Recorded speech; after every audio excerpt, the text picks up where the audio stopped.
Howdy, y'all. I'm Justin. And I'm Kim. Welcome to Cowboys Like Us, the podcast where we talk about Taylor Swift and her music. Yeehaw.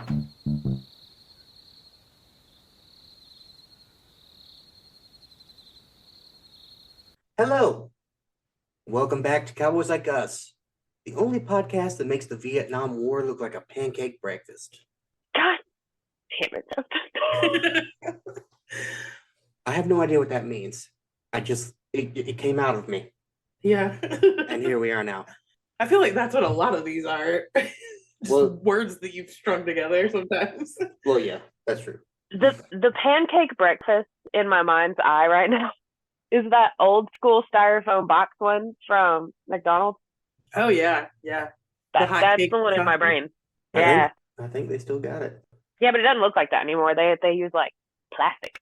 Yeah, they used to have the yellow styrofoam tray with the white styrofoam topper. Oh, I remember. Yeah, that's it. Not anymore. Too bad. Today, we're talking about Now That We Don't Talk from the 1989 vault. And as you heard, the Pod Gremlin Madeline is here with us today. Hello. Yep, I will just take this moment. We need to have a little drop for when we have to make like revisions or apologies or whatever for things that we say. I don't And remember.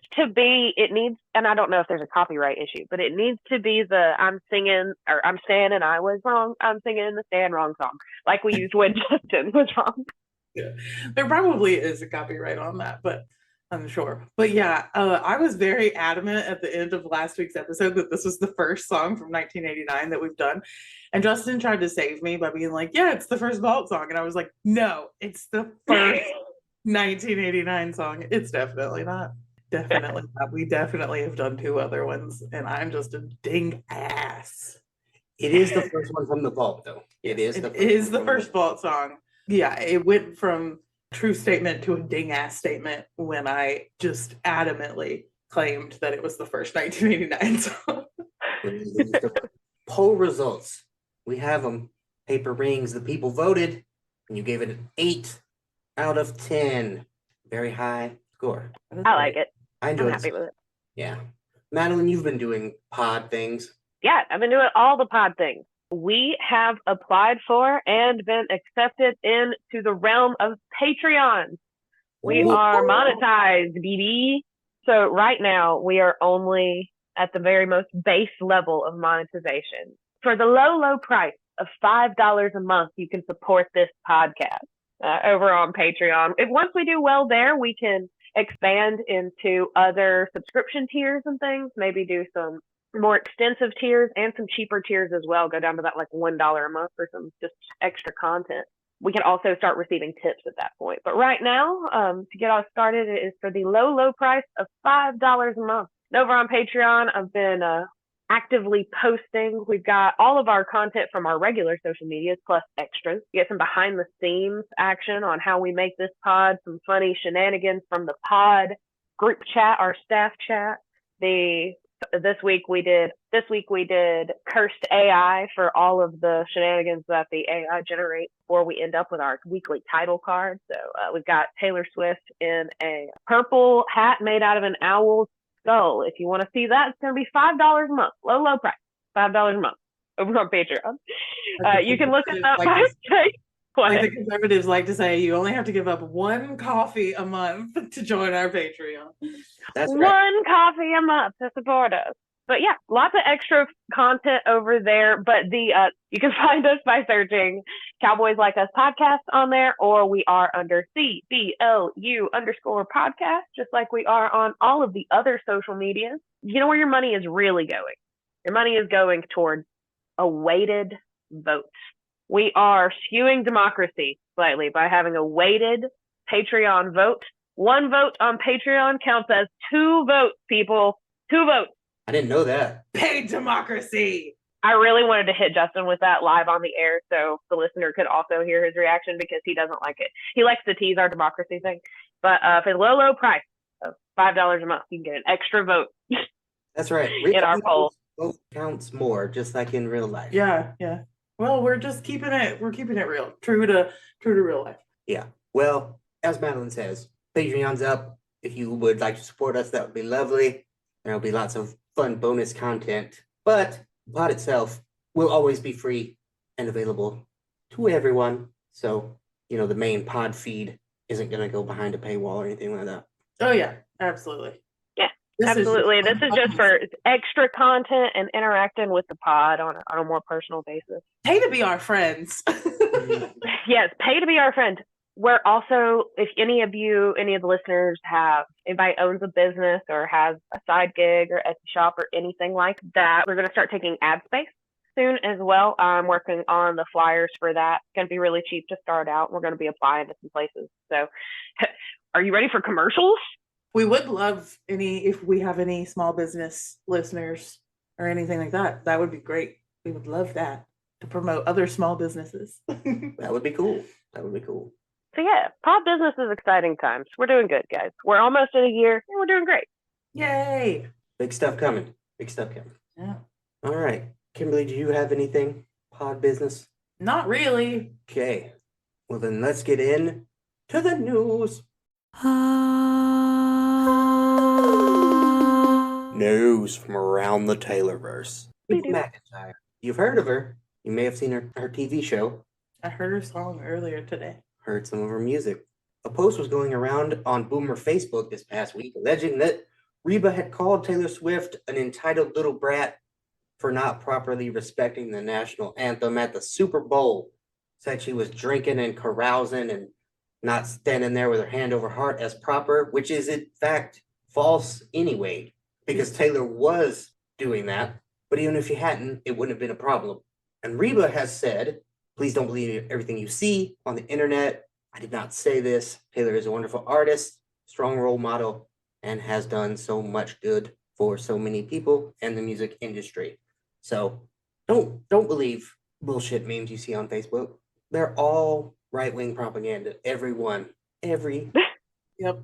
Speaking of famous people, Eddie Vedder, the Pearl Jam frontman, was asked about his experience attending the Eras tour with his daughter.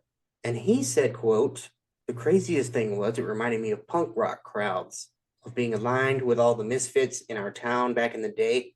It was galvanizing and powerful. The run up to it, making friendship bracelets with her, and the generosity of these young girls and boys, trading these bracelets with different messages on them, lyrics, song titles, just acts of goodwill on these little bracelets. They had found their tribe. They were all agreeing on something." And he was photographed at the show with his bracelets on, had a full sleeve on both arms, and a shirt that said, "It's me, hi, I'm the father, it's me." I love that so much. Yep. Eddie's a good dad. Who knew? I like that he compared Swifties to punk rock crowds. Yep. Yeah. Similar vibes.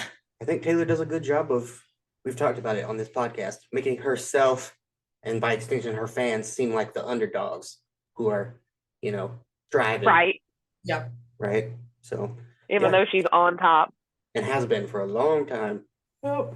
Tavis, you love them. And they've been spotted out and about in LA at fancy clubs and such this past week. Travis is reportedly staying at Taylor's home in LA, and he's been papped coming and going, if you know what I mean.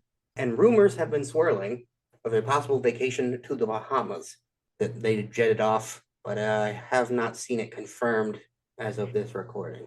Yeah, there was a pap photo that came out. We're recording this on Friday, but there was a pap photo that came out on Wednesday or Thursday that's pretty grainy and it's from really far away. But it looks like Taylor and Travis like swimming in the ocean. One of Taylor's, many ocean papped photos. She likes the water. Sure. Anyway, it looks like them. So it looks like that's where they are, and they're both on break right now. I mean, they don't have anything going on, so it makes sense that this would be the lull before all the PTPD events start. I just don't really understand how they can seemingly be in LA and in the Bahamas at the same time, because I feel like Okay, well, they were in LA earlier in the week and at the end of last weekend. Well, it's also called a private jet. That's how you're in LA and the Bahamas at the same time. About to say they weren't there at the same time. They just happened to be there in the same week. We'll see. It's quicker turnaround than you or I could make happen. It's true. It's true. Speaking of TTPD, the Tortured Poets Department, according to Apple Music, we learned this week there are seven explicit songs Count them, 7. on the album. And they are the Tortured Poets Department, Down Bad, But Daddy I Love Him, Florida, LOML, I Can Do It With a Broken Heart, and The Smallest Man Who Ever Lived. I'm getting more Amazing. The Smallest Man, boys. I'm getting real hyped. That song's gonna be so good. You think it's just over and over again? Tiny dick, tiny dick. Tiny dick, tiny dick. I hope so. That would be great. It would be like a Kim Petras song, and I'd be here for it. Oh my gosh, she references it. She calls it the tiny penis department. Amazing. Which one is it that is 9 minutes long? Almost 10? Oh, okay. So I have confirmed that is not official, and I meant to tell you this, but I forgot, Kim. We were talking about this on TikTok. Those are not official song links. Yes. That is an edited photo that went viral online.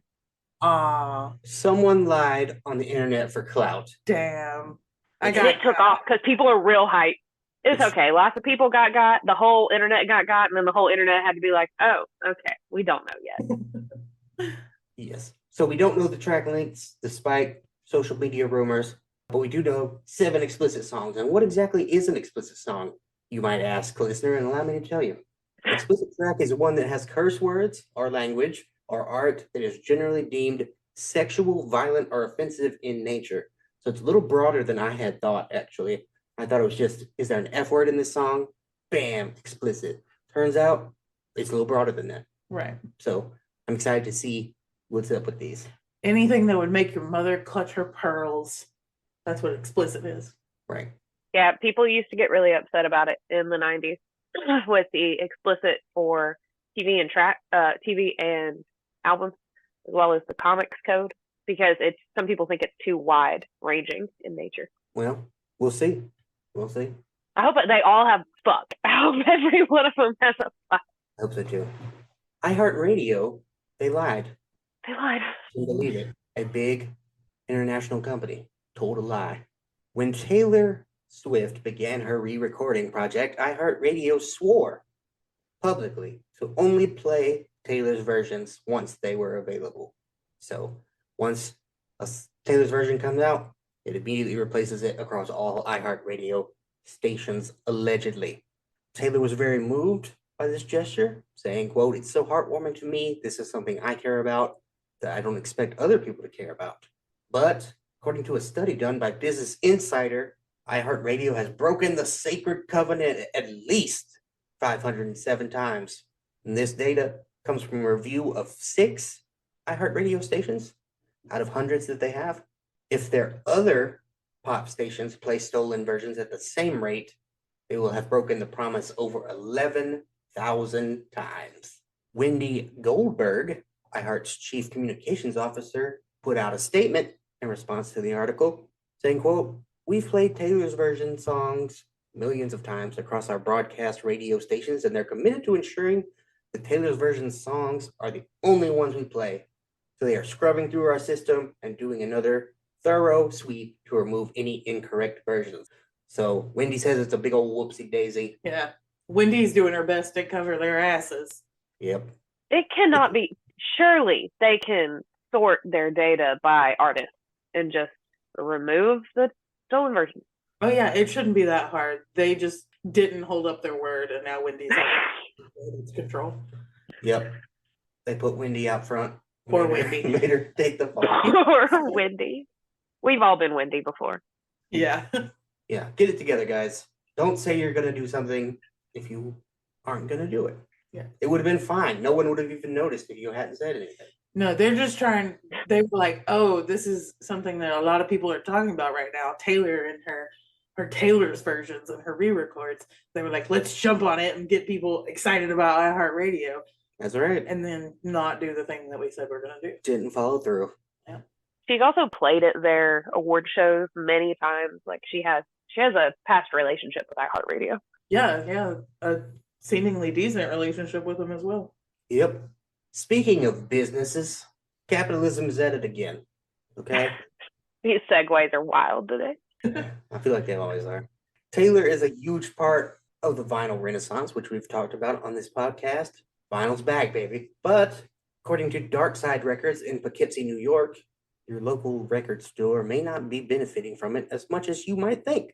They recently posted on Instagram and said, surprise, Taylor Swift's new album, The Tortured Poets Department, comes out April 19th. You can pre-order the white vinyl and CD now on our website. Finally, you don't need us to tell you about this release. She's only the biggest artist in the world today. So instead, let's focus on Universal Music Group, shall we? Taylor announced this album during this year's Grammys on February 4th. Today is March 18th. So that's 44 days that we haven't been allowed to take a pre-order from you. Why? I wish we knew. Our best answer for that is Universal Music Group. Target got to announce their pre-order last Sunday, March 10th. Why? Universal Music Group. We were finally told that we could take pre-orders this past Friday, the 15th, but we weren't allowed to post about it until 12:01 a.m. Eastern Standard Time today, March 18th. Why? Universal Music Group. You might notice that our price, and Target's for that matter, is $10 higher than if you buy it on Taylor's website. Why? Well, because our cost from Universal Music Group is basically the same as what it's being sold for there. Why again? Universal Music Group. Why do all of this? Because Universal Music Group can, and they do. There is no equality of information for indies, and our suppliers are our direct competitors. They set the rules. We pick up the scraps and say, thank you, may we have another. So all that being said, we will have a lot of Taylor in stock like we always do. And we'd love your pre-order. It supports us directly as a small business, and that in turn supports our local community here in the Hudson Valley. All of that matters to us at least, so thank you for your consideration. So my man was really feeling it. I was gonna say, was this post written by Justin? The spirit, the spirit was moving through him. This is well written. He gets his point across. He shows his tone. He's frustrated clearly, and maybe rightfully so. Like, why do they have to? You can see your own problems. Justin just said all of them, but like holding back pre-orders as well as upcharging that's just some ridiculous capitalism red tape. Not giving retail wholesale prices so that they can turn around and sell for a profit is outrageous. Yeah. Well, and we've already talked about how wild it is that Taylor releases as many variations as she does and not requires, but in turn, Swifties have to put so much money into vinyls if they collect vinyls and want all the different versions. And then on top of that, Universal Music Group is doing this to small businesses. So that's just rampant consumerism. Yeah. Yep. Specifically the line, they set the rules, we pick up the scraps and say thank you, may we have another. I was like, did Justin write this though? This is Justin's all. Yes, I secretly work at a record store in Poughkeepsie, New York.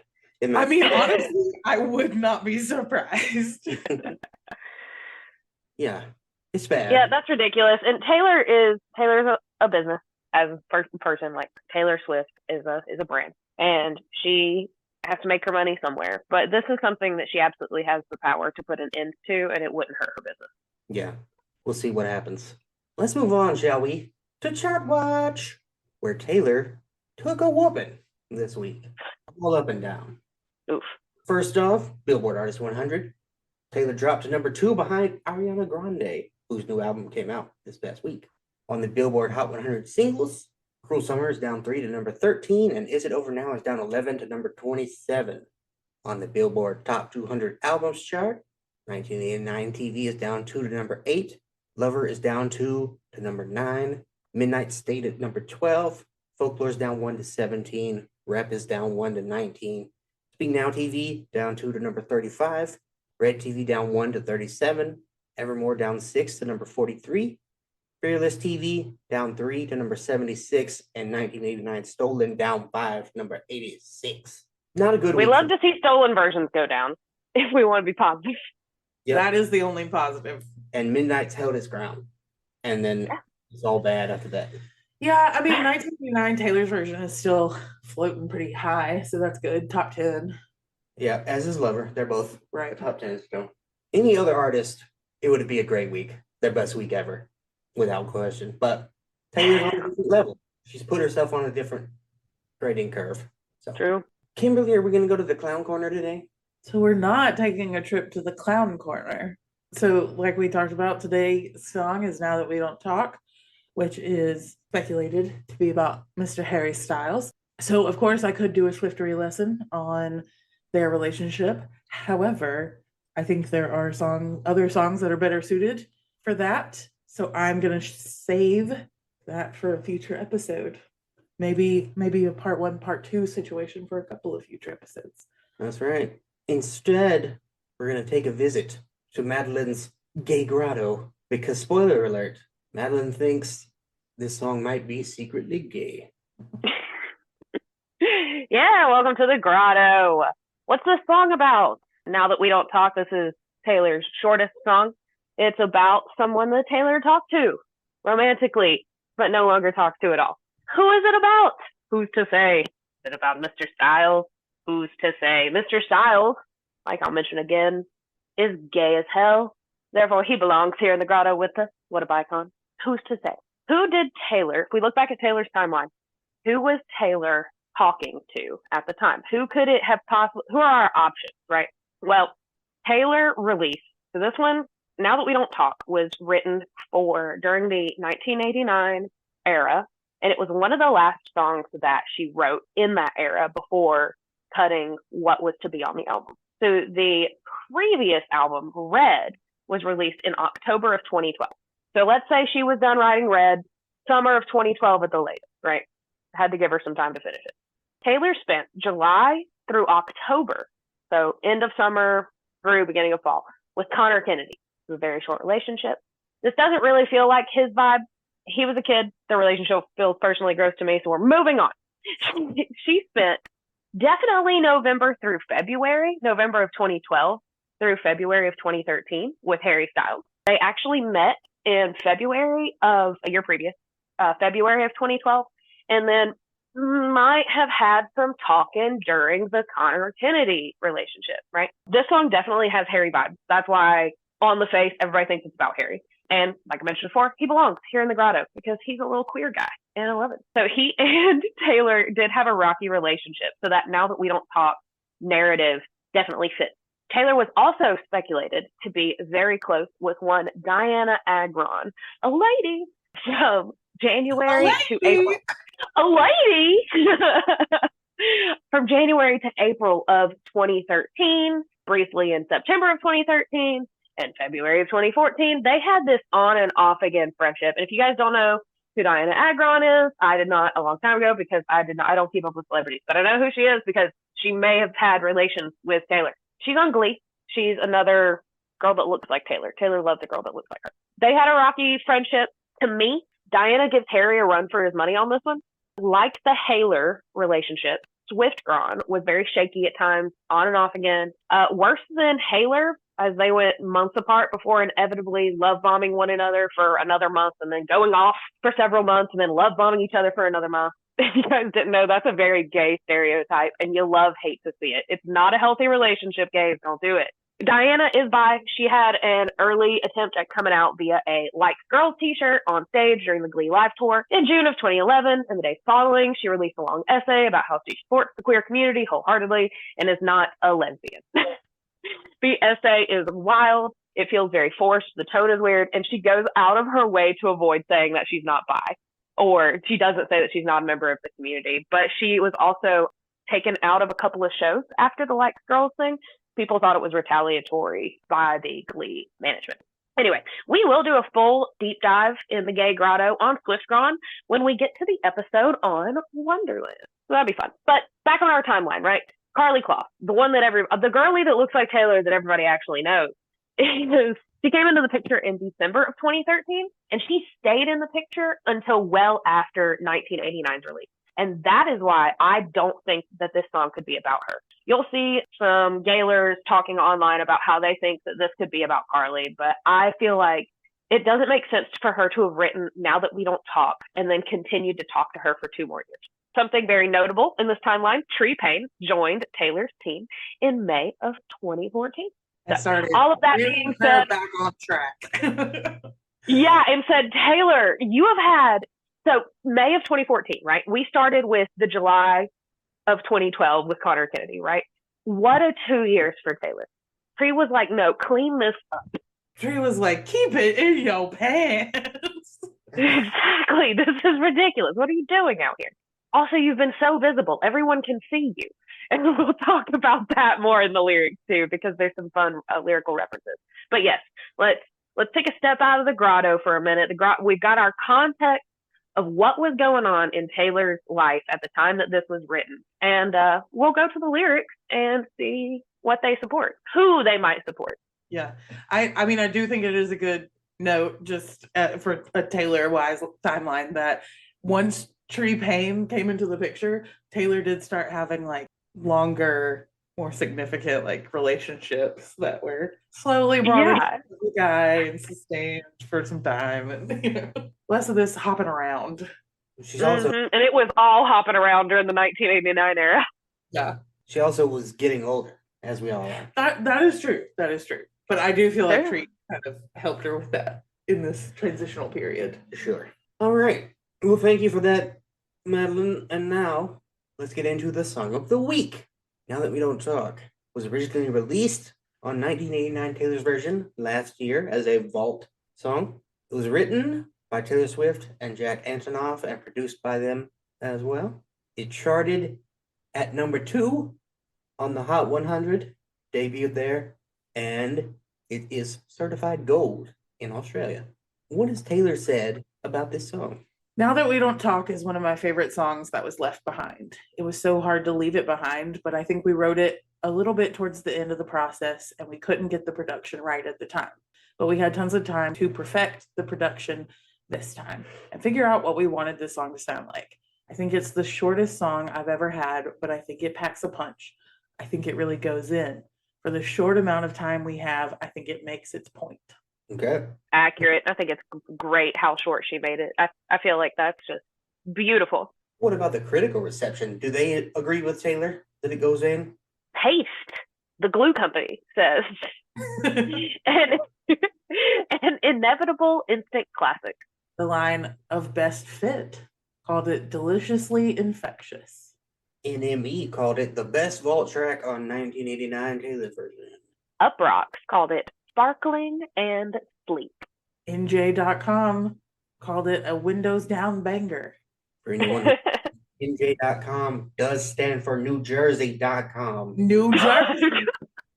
I thought you were making these up as we went along, and then when we got to NewJersey.com, I knew you made it up. LA Times called it a hilarious takedown of a dude she's elated to have kicked to the curb. BBC says, inferior to the tracks that made the album. Oof. Nice. And Clash said arguably the weakest track on the album. So, mostly positive, but a couple haters out there. Yeah. What about the fans? Do the fans like it? Rob Sheffield. Big boy Rob? Biggest boy. Number 50 out of 243. So kind of high.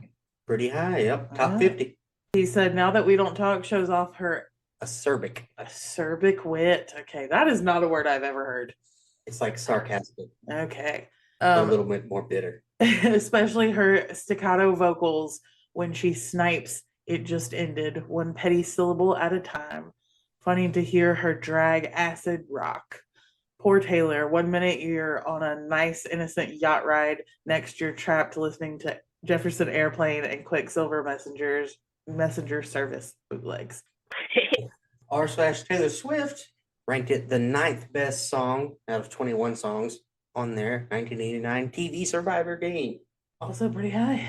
For there to be 2 critical responses that didn't like it. I suppose so. Yeah, 1989 Taylor's version, and we talked about this when it came out. It is just cover to cover fantastic. Nice. So there's a lot of competition on this album. That's That's fair. true. That record is stacked. Yeah. Let's go on and get into the lyrics, shall we? Verse number 1. You went to a party. I heard from everybody. You part the crowd like the Red Sea. Don't even get me started. Did you get anxious, though, on the way home? I guess I'll never, ever know now that we don't talk. So, party in the Red Sea, biblical reference, am I right? Am I right? Yep. Where my Exodus heads at. Moses leads the Israelites out of Egypt by parting the Red Sea and having them all walk through the opening, and then it closes behind them so that the Egyptians can't follow. And in the movie, Prince of Egypt, is that what that one is? I'm pretty That sure was such a good movie. the Pharaoh's guys get got by the water in that, I think. I don't know. Yeah, they get got in the Bible too. They all die, which is highly unfortunate. When you said, and I think in the movie, I was like, the movie, the Bible? This is a Bible podcast now? And one can certainly imagine people crowding around either side of Harry Styles or the other person it could be about, but not being brave enough to actually talk to them because they're intimidated by their celebrity and their attractiveness and their just whole vibe.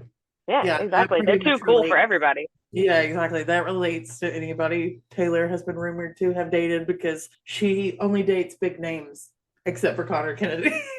He's got one big name. He's got a big last name.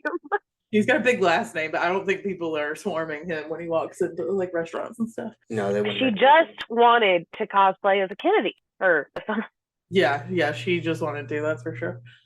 Well, the reason that Gaylors lost their mind the first time they heard the first verse of this song is because of Diana Agron. So she was on Glee. In the Glee episode called Bad Reputation, Diana Agron's character, Quinn Fabray, says the line, "People would part like the Red Sea when I walk down the hallway." And people are like, okay, that's a direct, they're saying that Taylor pulled a direct reference here. This episode was recorded during the time that Taylor spent time going to visit Diana on set and brought her and her castmates home-baked goods, which is a big girlfriend Taylor move. She does it to Travis too. That's true. Pop-Tarts. Yeah, so you love to see the Glee episode Bad Reputation and the quote, "People would part like the Red Sea when I walk down." Honestly, it's an Easter egg she didn't even realize was an Easter egg because Reputation didn't exist yet. That's right. It's an Easter egg inside of an Easter egg inside of an Easter egg because Taylor is the main character. Yep. How deep does the rabbit hole go? We live in a simulation. The Wonderland. The rabbit hole is an Easter egg. And who brings Easter eggs? The Easter bunny. What is a bunny? Who is the Easter bunny? Taylor Swift. Taylor Swift, exactly. It all connects. Happy Easter, everyone. Why does Harry or Diana get anxious on their way home and not on the way to the party? What does that say about them? Are they uncomfortable being alone with themselves? Do they second guess every thought and deed, as I do when I leave parties? For sure. I feel like it really speaks to that wondering if you did good enough in a situation, over-analyzing the situation when you leave, wondering if your joke landed or if you said the right thing or the wrong thing, and worrying over yourself constantly. I know that game. Mm-hmm. Verse number 2. You grew your hair long, you got new icons, and from the outside it looks like you're trying lives on. I miss the old ways, you didn't have to change, but I guess I don't have a say now that we don't talk. So, we know that Harry has had a variety of hairstyles over the years. He's grown it out at times. He kind of keeps it longish, I think, overall. Really. He recently shaved it off. Not anymore. Not anymore. Not anymore. For a while he did. Anyway, he was moving away from his band, One Direction. He was still in it at this time, I believe, correct? Yeah, I was going to say, just a quick note from a Directioner, Harry over here. He was still in the band when they broke up and when this song would have been written originally and when he would have been growing his hair out to its longest. When it was at its longest point, he wrote a song about her that's on a One Direction album, but we'll get into that when we talk about their relationship. So he did grow his hair long. He did grow his hair long, that is correct. And One Direction was evolving musically. Yes, that is correct. And it's fair to say that he continued that evolution into his solo work, I would think. Mm-hmm. Definitely different. You know, he listened to a David Bowie record, and now he's an artist, right? Real deep. We've all been there. Have you even heard it on cassette? Have you? If you haven't, you don't know what Space Oddity really sounds like. Yeah. What is that shirt that he wore on their date? Wasn't it a Dark Side of the Moon shirt? Yeah. Ugh. Yes, it was. If there's anyone in this world that I think was the first person to transition from vinyls being the hipster thing to cassettes being the hipster thing, it's Harry Styles. Harold Styles. Back back when we were in high school, college and stuff, and everybody was getting back into vinyls, and that was just like, oh God, the hipsters and their vinyls, bringing them back. He was like, but cassettes though. That's right. Harry doesn't know who Harry is, man. He's growing up. He's realizing that the end may be nearing for the band after Zayn left. Okay, Zayn also hadn't left yet. But yes. Also, I love that that's the direction fact that me and Justin know. Like, we know Zayn left, and then everything was bad. Right. Of the people in One Direction, the 5 men in One Direction, y'all can definitely name Zayn. We can name Zayn 2. left and Harry Styles is the most popular. Yes. So It's true. neither of them had left, but the writing was beginning to appear on the wall, perhaps, Sure. Yeah. for Growing up. eagle-eyed observers. I would say that they were at the peak of their fame. So Yeah. a lot of pressure. And getting a little restless, Yeah. perhaps the wanderlust. But who is Harry if he steps away from that boy band image? Who would he be? He doesn't know. And from the outside, it looks like he doesn't actually believe in anything or know whom he might want to be. He's a tourist, right? He tries on identities, like outfits, and it comes off real fake. Taylor thought Harry was cool, how he was. But now that they've separated, it isn't her call anymore. I will say over the 5 years that the band was together, he did have a lot of phases, a lot of eras within that. He did a lot of changing style wise. And after he left, he went even further. Even wilder. I love his He got current wilder. style. He started really letting loose and doing whatever he wanted, and then it spiraled, and then now he's just as free as can He's be. got a bunch of tattoos. Yep. Yeah, he started getting those in the band, that's for sure. But now he has even more. Well, for the gays, Diana Agron had a short bob, right at the chin line when she first met Taylor. And by the end of 2014, when this was being written, she had grown her hair out and gotten layers. Diana was a huge Tumblr girly. That was her thing. And the term for profile picture back in the day, we didn't actually have, for our young listeners, we didn't have the term profile picture until like 2016, 2017. And the profile picture on Tumblr is called an icon, and it's still called an icon. That's the verbiage that they use. So Diana always changed her icon. After she and Taylor fell apart, and 1989 was released, and the song Wonderland was on there. And again, we'll get to that later. She changed her Alice in Wonderland fan blog on Tumblr and the icons on that, and had her Wonderland tattoo removed from her body. That last bit is interesting. Yeah. So trying lives on, trying out the different things, running away. It's a whole thing. Running as far from Taylor as possible. Right. Yeah, it's not a fun, easy thing to get a tattoo removed, as I No. understand it. So Nope. And And you then don't- your ex-girlfriend wrote a song about it, and you were like, nope.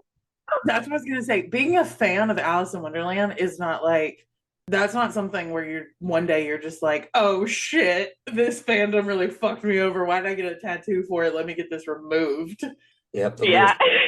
So she changed her icons, literally changed her icons, and got a tattoo removed. And people were all saying that the icons were in reference to Harry's tattoos. And people were like, well, what about Diana's? So she had lasered off.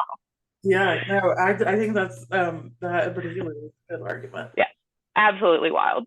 Into the chorus. Chorus number 1. I called my mom. She said that it was for the best. Remind myself, the more I gave, you'd want me less. I cannot be your friend, so I paid the price of what I lost and what it cost now that we don't talk. To me, the more I gave, you'd want me less is probably the most interesting line in the song. I would love to know Harry or Diana's rebuttal to that. I presume that isn't how they would have viewed the relationship, right? If it were, then they'd just be assholes. But we're all heroes in our own stories. So I'd like to hear the other side of it, for sure. I would just like to take this moment to know that you just said that you would like to hear the other side of it. And if you reference episodes back, I don't remember which one, I gave you a list of songs to hear his side of it. And you said, I won't be listening to those things. And by I'm a witness. That is accurate. Kim did do that. And now I did not go listen to the songs either because I'm the worst. But Kim did make me listen to or read the lyrics to one of them at some point. I think it was when this album dropped. You know, we'll talk about that again more when I do my Swift Read lesson. But I'm just saying, you can hear the other side of it. if it's about Harry. If it's about Harry. you can have the other side of it. Diana doesn't write music, or it doesn't. I might just get on the Gaylor train specifically to avoid having to listen to these songs. Having to avoid to listen to some One Direction. If that's what it takes. Some of it's from his solo stuff, anyway. Yeah. But not only did Taylor and the partner break off their romantic involvement, they can't even be friends anymore because it's just too painful.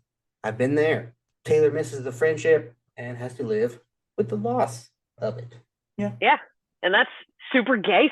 Everything you said sounds super gay. The gays will say that Taylor's referencing an intimate friendship or maybe even situationship. This fluid, are we in a relationship or are we not thing that can happen sometimes in queer spaces. It happens in straight spaces too, but it's prevalent in queer spaces. Taylor or Diana can't maintain that anymore.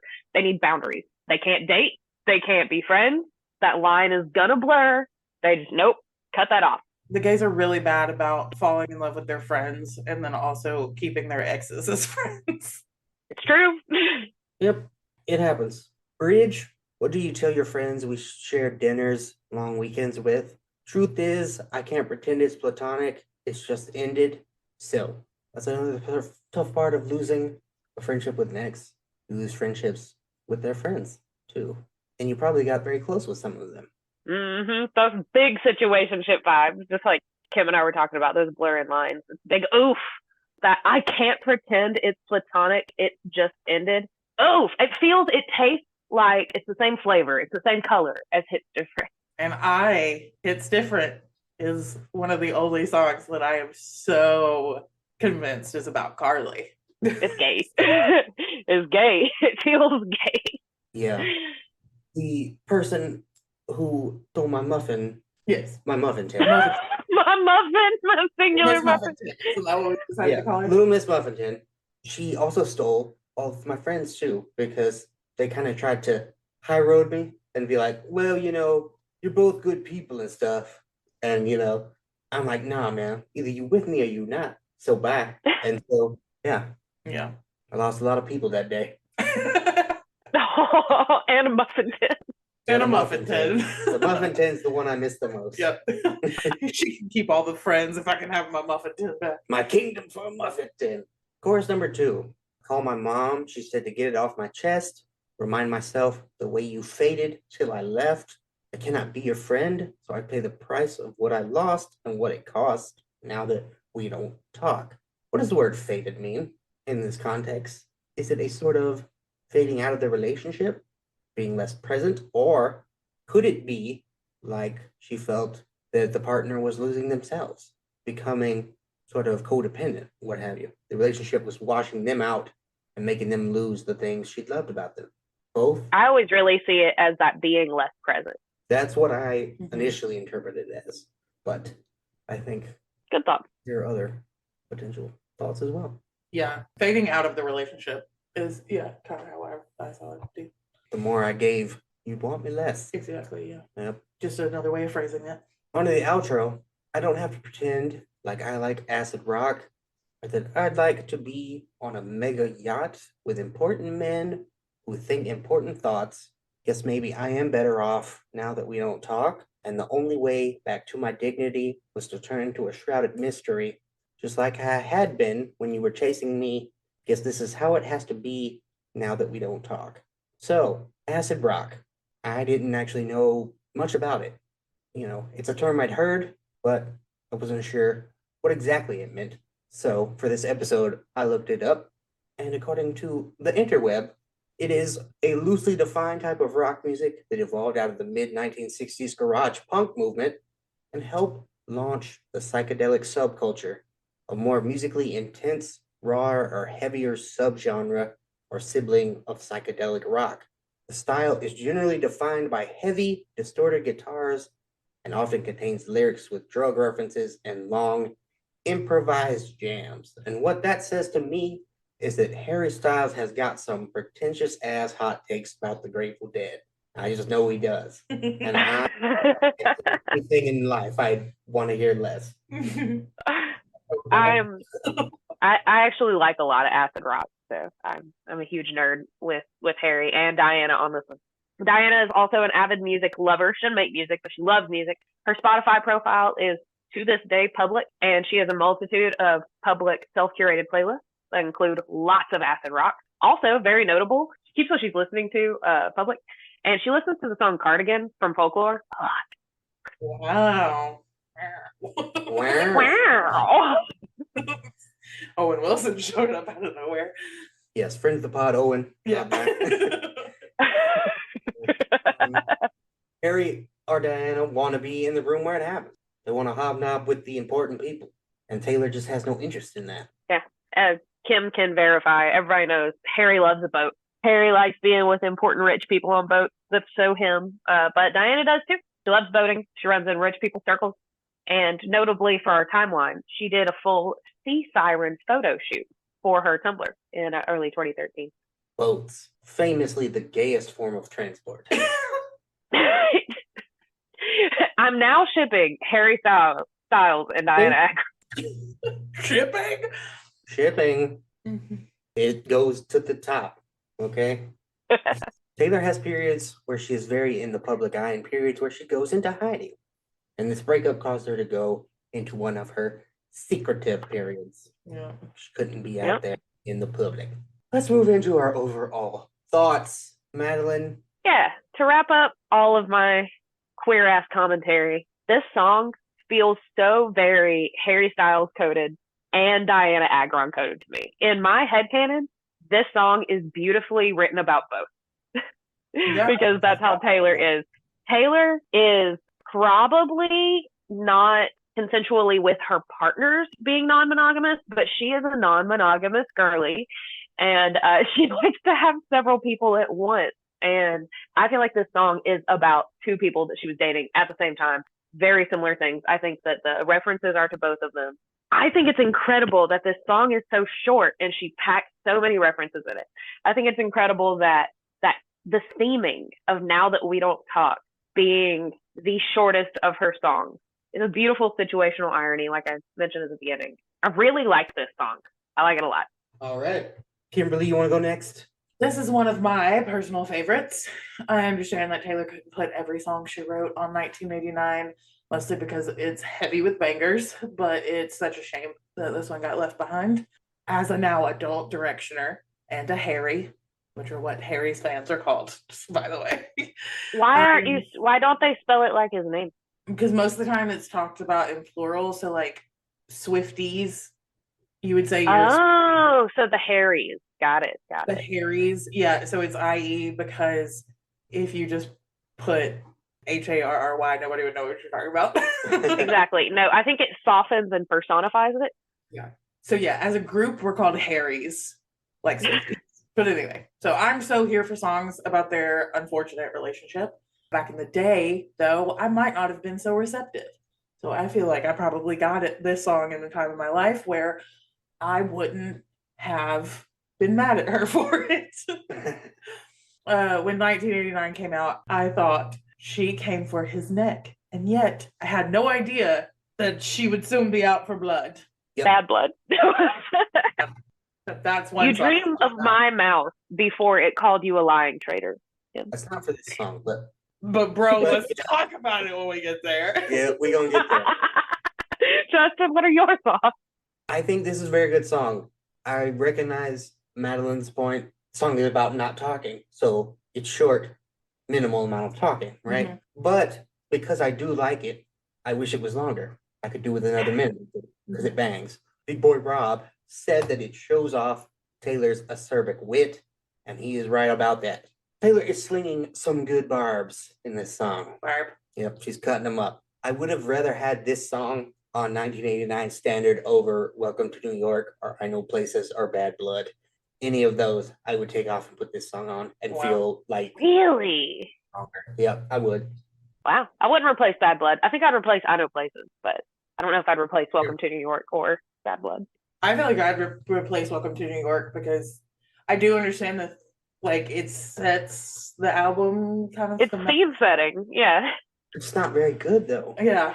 I Still be okay with it. Yeah. Also, 1989 Taylor's version confirmed that this album is a beach album. So Exactly. Yeah. I mean, New York has beaches, but not in the way that she kind of portrayed it.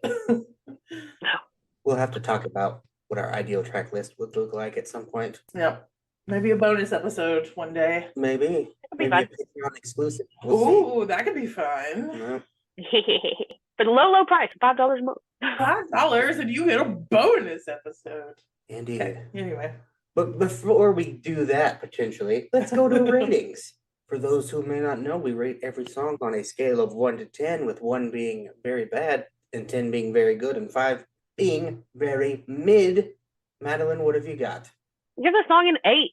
It is really good. I like it a lot. It's super short.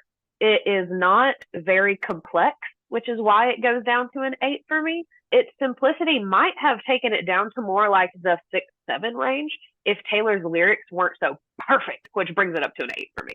Kimberly? I give it a 9.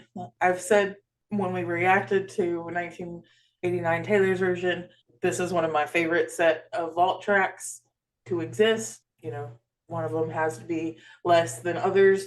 There are some perfect songs in this vault, so it's up there for sure. Yes. I'm pretty much right on with Madeline. I give it an 8 as well. It's shorter than I would like, but it bangs. And yeah, she did more with less. Because like Madeline said, it's pretty simple. Vocals over some light synth work, and it bangs. It bangs. And Taylor's lyrics are ice cold. Colder than being cold. Ice cold. All right. The worst part of being non-binary is not being able to yell anything during Hey Ya. Well, you can just answer for both. You could, yeah. Yeah, you don't have to choose neither. It could be both. That's right. If you'd like to tell us how you rate this song, you can do it on Spotify, as there will be a poll in our episode description. You can also vote on our various social media platforms, particularly our new Patreon, where your votes will count as double because life is a lie. Extra vote. Get that extra vote. What are we on? We're always on it. We're on Yeah. Instagram, Threads, X, the zombie Twitter, TikTok, YouTube, Patreon, Spotify, Apple Music. I'm just gonna start naming apps. Google. At Is Kim gonna do the thing? She terrifies me. _podcast. That's right. She's Follow us scary. there. Go to Patreon and give us money if you'd like to. Or if you don't want to give us money, if you don't want to give us $5 American dollars, you can give us 5 American stars. American stars. And you could give us stars by interacting on our social medias. Man, if you guys don't want to or don't have the $5 to spend, y'all don't know how much it helps for you to interact with our content. Comments, reposts, that helps the algorithm boost us up and it helps us find new listeners. Or give us those 5 American stars in a review on Spotify or Apple Music or wherever you get your podcasts. Yeah, I haven't talked about it on the pod yet, but y'all know there are hundreds, perhaps, of Taylor Swift podcasts on the internet. A lot of them, anyway. Someone's got to be number one. Why not us? Yeah. We want to be that guy. Even if there are 5 Taylor Swift podcasts, somebody's got to be number one, and why not us? That's right. Do your part, listener. Help us get there. Tell everyone you know that you will not be their friend anymore unless they listen to this podcast. I don't think that's too much to ask. I don't think so either. Kimberly, what song are we talking about next week? If this was a movie from Speak Now, Sort of. Yeah. Originally from Speak Now, let's say. It didn't make the Speak Now TV cut, and we're going to get into why that might be. It's always going to be on Speak Now in my heart. Yeah, it's from Speak Now, asterisk. Yeah, exactly. Indeed. But we'll get into that next week. For now, thank you all so much for listening, and we will see you next time. Goodbye. Bye. Bye.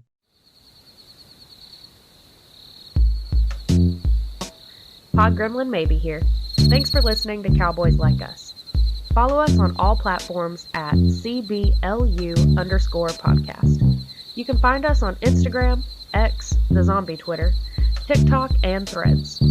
We're now posting our episodes on YouTube. Head over there and like and subscribe. All of these links can be found in our link tree in the episode description. Thanks for supporting the pod. Y'all come back now, you hear?